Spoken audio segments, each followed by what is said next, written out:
It's no secret. You're going to get thirsty during an endurance exercise. How you handle it is going to make the difference between thriving in a race or just surviving it.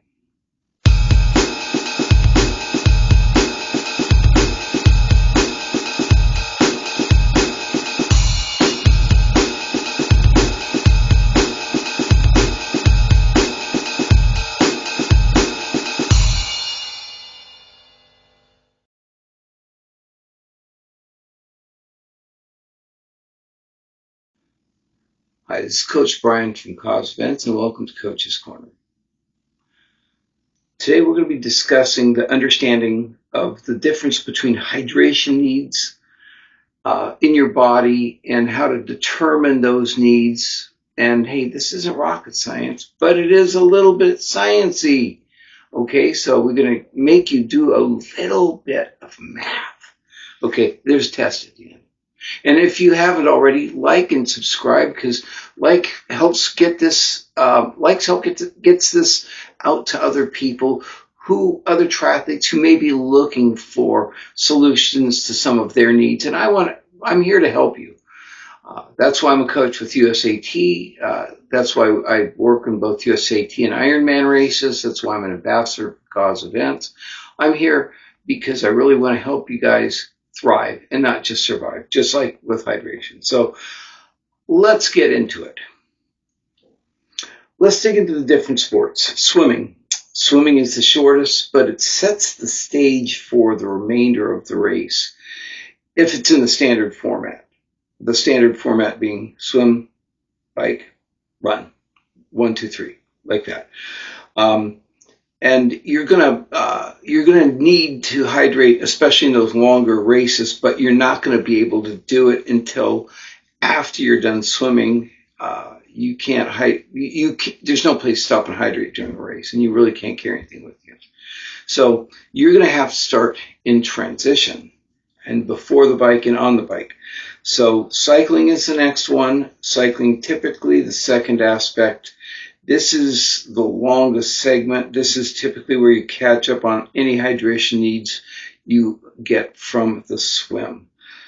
Begin your hydration in transition, please, because this is going to make the difference. It's going to set the stage. Each portion sets the stage for the next portion, and you're going to soon discover all this.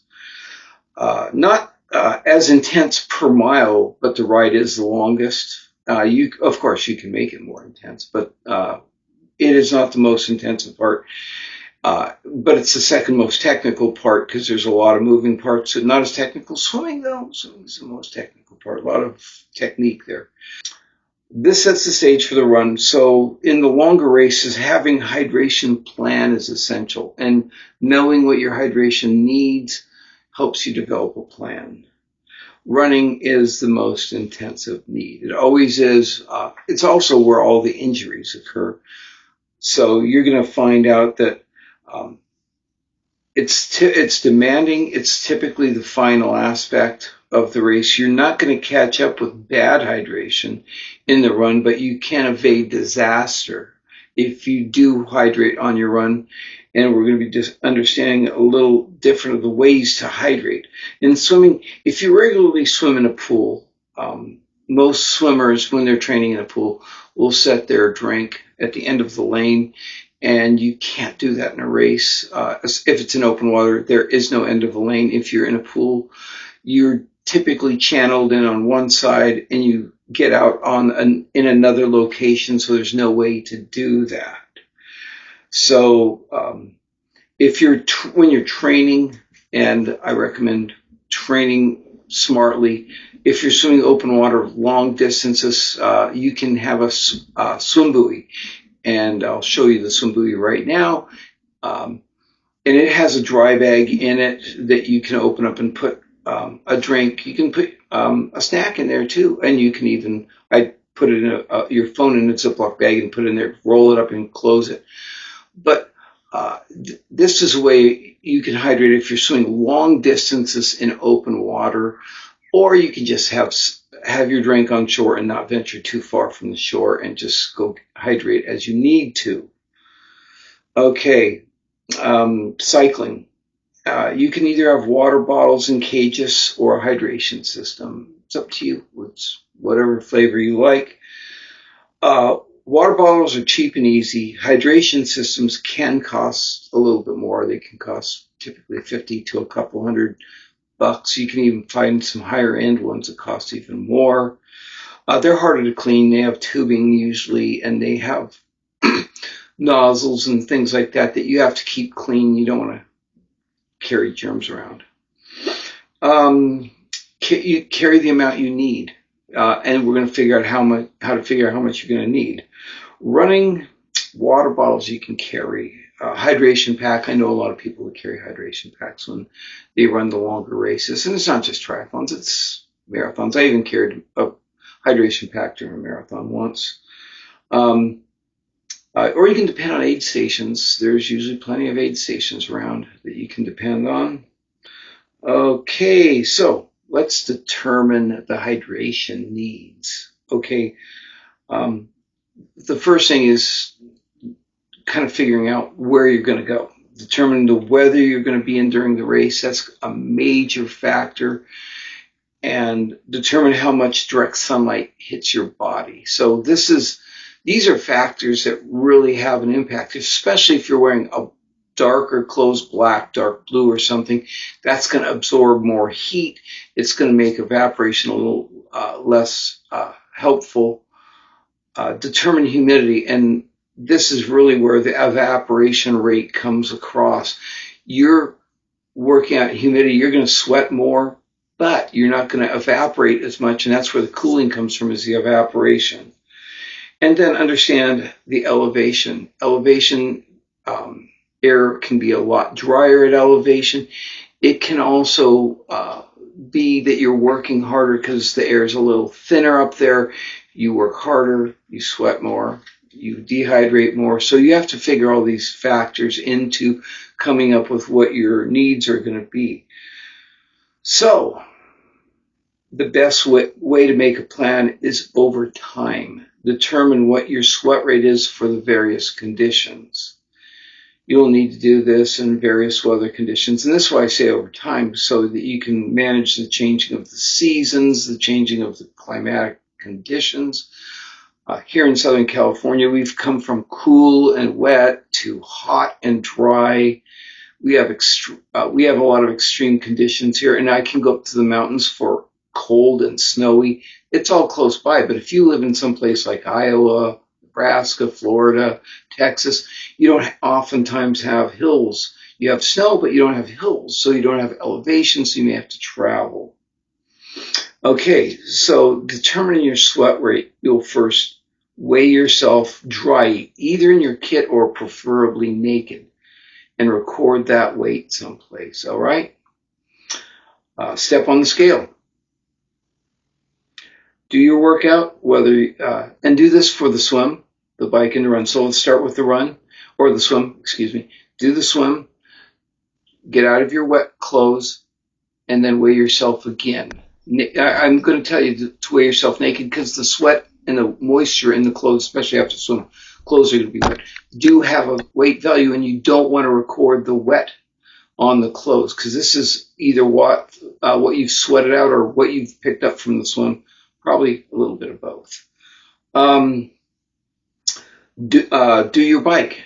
When you get off your bike, weigh yourself before, get off your bike, come in, drop your clothes on the floor, and weigh yourself again, and record that as well. Then do your run, come in, disrobe, throw your clothes on the floor, and weigh yourself again, record it once again. Now what you're going to do is you're going to subtract the finishing number from the starting number, and you're going to have that result there. Okay, now you are going to add in the weight of what you've drank and what you've eaten on the course of the exercise. And this is important because if you drank a half a liter of water or 16.9 ounces, you're going to, that's a pound right there. So if you drank that, you have to add that pound of water in there because we're trying to figure out how much you lost, not what the difference is after you drank. we want to figure out how much you've lost. So you're going to add that in. Any food, look at the package, find out what it weighs, add that in, okay? Do that for the swim, the bike, and the run, in all these different conditions, so that you're going to have, at the end of this, an actual number of how much weight you've lost during that course of exercise. And that is your how much you've dehydrated. And you'll be surprised at how much weight you have lost. I've gone out and I come back and I'm 4 pounds lighter. Well, that's 2 liters of liquid I've lost.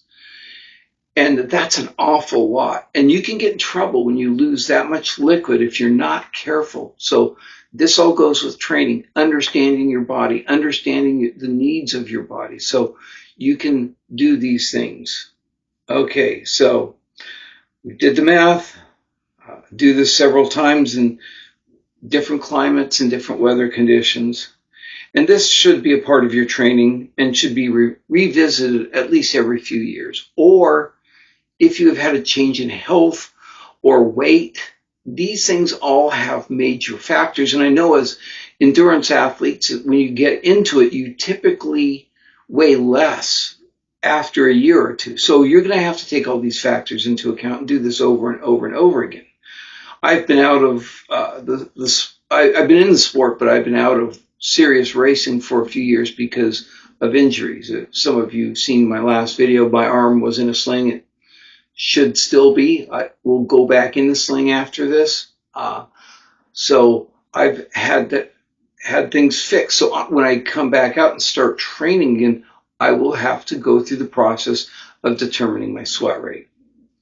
Okay. Age changes things too. So if, like I said, every few years do this because your age changes things. And if you have an underlying medical conditions, for example, diabetes or heart disease, talk to your doctor about what you're doing. See if there's things you should or could be doing to help you in this. But I want you to be healthy and safe and enjoy the sport as much as the rest of us do. So your doctor or health specialist should be able to direct you on the proper way to hydrate. With what I'm doing is just thumbnail stuff, but your health care provider should be able to also clue you in on how your body would react to different conditions, and understanding your health needs and the sport a little bit will go a long way. Okay, with that, I am going to wrap it up here. You have a great day, and I'll see you next time.